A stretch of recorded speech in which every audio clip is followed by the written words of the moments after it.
Hi, I'm Charles with AniCap. Previously, Mofan was somehow able to awaken two rare talents, but kept it a secret until he had to use them in a difficult duel. He is eventually forced to move to another city where he would shockingly awaken another two talents. Mofan then receives his first job as a hunter, but finds that the task may be too much for him. The story continues as we see Mofan and Ling Ling run to his school since the monsters all seem to be heading that way. He believes that they are after the three girls from before since the parasitic monsters want them as hosts. She is relieved to hear that it's a weekend with no classes, but Mofan explains that a concert is being held there. Their attempts at stopping people fail when they are not taken seriously at all.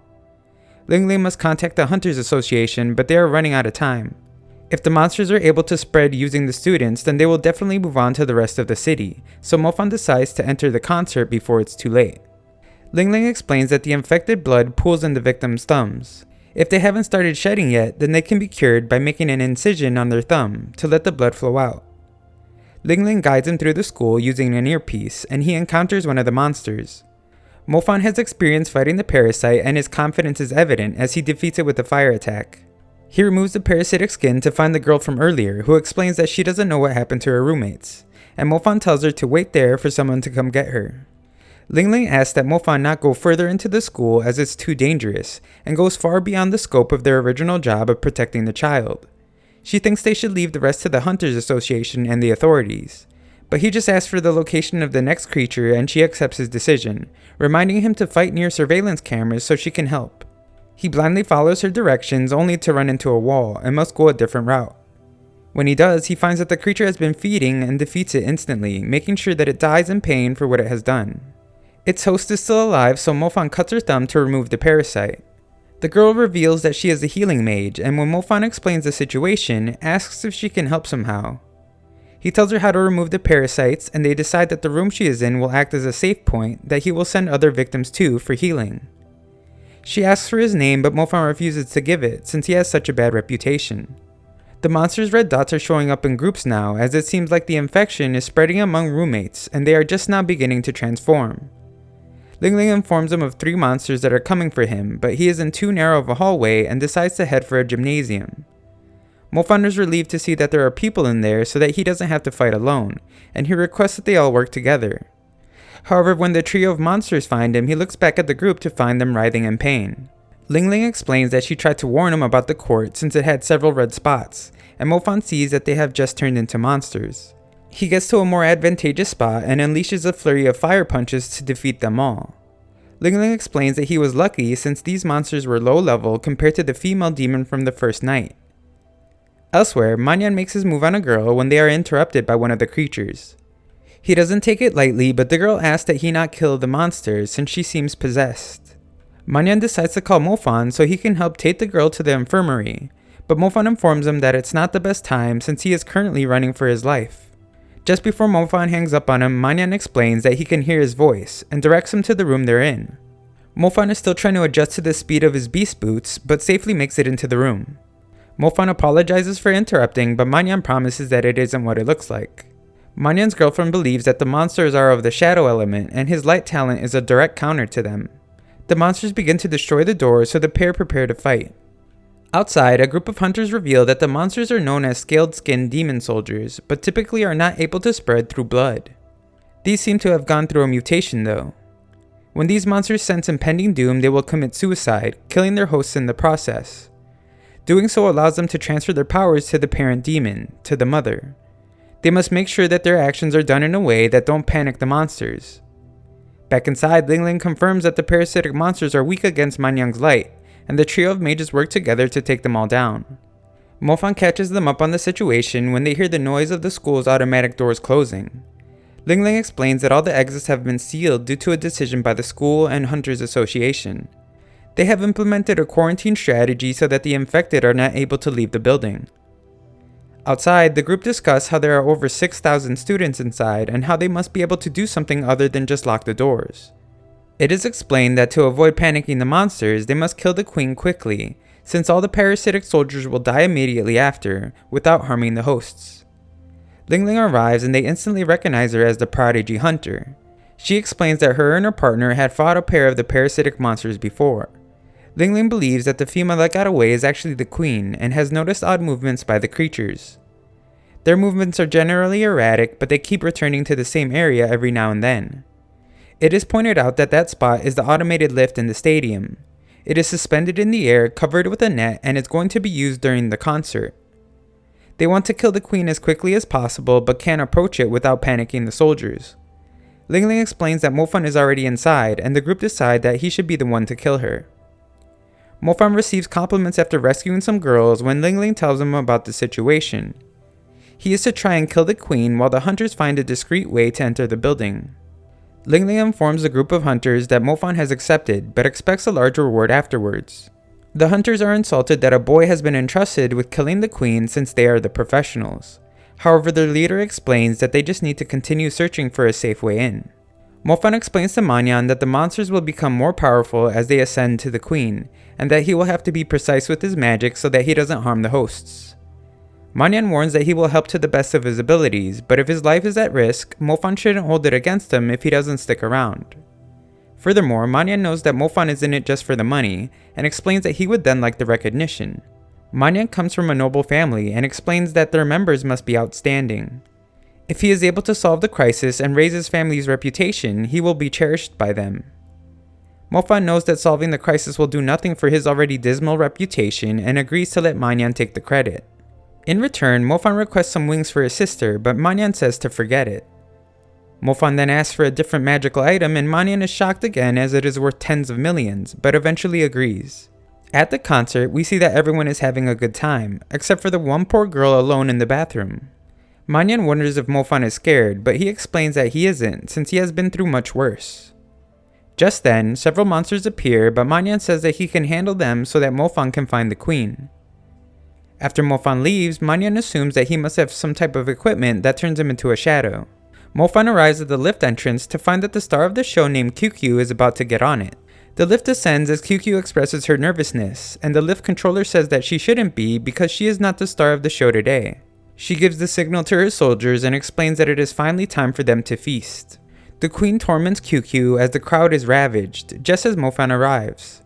He begins his attack, but she warns that he shouldn't be so reckless since she is in the body of an innocent girl. He explains that he won't have mercy though, as he needs to stop the crisis. She vows to take revenge for her husband and demonstrates her power. She breaks through his defenses easily, making Mofan realize that she is now a warrior-level monster. He explains to QQ that he will distract the queen, but asks that she tell the light technician to scatter the lights so that more shadows are created. As he fights the creature, he begins to realize that his attacks aren't doing much since her scales are protecting her. The queen overpowers Mofan with a relentless attack that he barely manages to escape. We see that Manyan is having difficulties of its own and the other students are doing worse of all. Mofan can only watch, knowing that all his attacks have been useless against the queen. He gets surrounded just as Ling Ling can finally contact Mofan again. She reveals that the hunters have given up on the people who have already been infected and decided to fight their way in. Mofan knows that it will mean that the parasites will commit suicide and kill at least 100 innocent hosts, but the hunters believe that it is still better than having the entire gymnasium turn into a monster's den. The hunter explains that Mofan is clearly not able to defeat the queen, but Mofan says that he just needs more time and tosses his communication device. The leader of the hunters tells his group to give Mofan the time he has asked for, since the innocent hosts have a right to live too. Just then, Mofan informs the creatures that they aren't the only ones with backup, and summons his archwolf. It takes out some of the soldiers as we see that QQ has done her job with the lights. The constant wave of monsters once again surround Mofan, but his trusty companion comes to protect him. Mofan vows to kill the queen and can easily dodge her attacks now that there are more shadows around. He gains the upper hand and uses a powerful attack on the creature that can even be felt outside. However, it still isn't enough, and when Mofan finds his earpiece again, Ling Ling explains that the hunters are definitely going in now. She begs that he run away as she thinks he might die, and explains that everyone's lives are not his responsibility to bear. Mofan only wants to make sure that no one dies in front of him, and uses one of the books that he promised not to use again. Just then, Mofan manages to stop the queen in the middle of its attack with a shadow nail, and prepares a point-blank lightning attack. It proves to be his most powerful strike yet, and defeats the queen. He is then surprised to see that his pendant even wants to take the soul from such a disgusting creature. Even more shocking is that the soul is a spirit essence, since the queen was a warrior level monster and it could sell for at least 10 million yuan. The hunters arrive ready to kill everything, but the Hunter King explains that it's already over. His subordinate is amazed at how his leader had finished everything and how much of a shame it is to have sacrificed the innocent hosts. However, he is stunned to hear that Mofan had managed to defeat the queen and saved everyone just like he promised. The girl from earlier arrives to heal Mofan, and he asks if he will be left horribly disfigured. He explains that he relies on his face to earn his keep and that the heavens must be jealous of his good looks. Manyan then arrives and Mofan reminds him that he can now take the credit, but must make sure to get him a soul lightning seed. Ling Ling can't believe he doesn't want the credit, but Mofan explains that his own development is more important and he can't afford the soul lightning seed. He reveals that he plans to compete in the Hunters competition in 2 years and must get as strong as possible since he wants to win. Ling Ling explains that the competition will be filled with extraordinary hunters, but Mofan says that all that matters is that he win the prize. She knows the prize is a winged magic tool but doesn't pry any further when it is obvious that Mofan doesn't want to answer any more questions. As Mofan is carried out though, he thinks to himself how he has an angel in his heart and how he must get her own pair of wings. The next day, some students wonder how Manyan was able to solve the crisis using just light magic and assumes that he must have had magical items as well. He is the school's new hero and all the girls think he is handsome. However, one girl mentions that there is a rumor going around saying that Mofan was actually the one that defeated the monsters.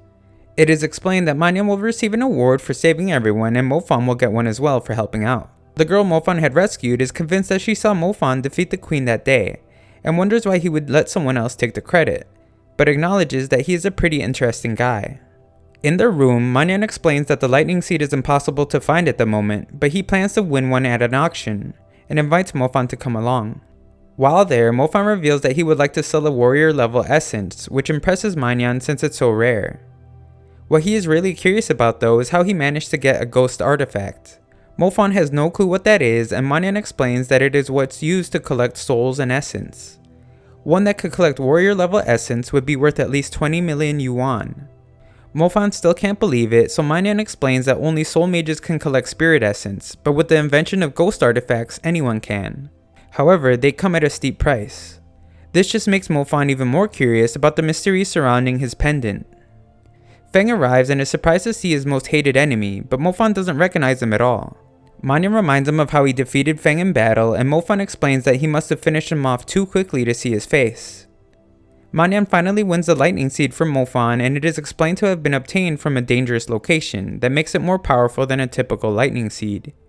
It is called the 1000 Volt, and Mofan can't wait to use it.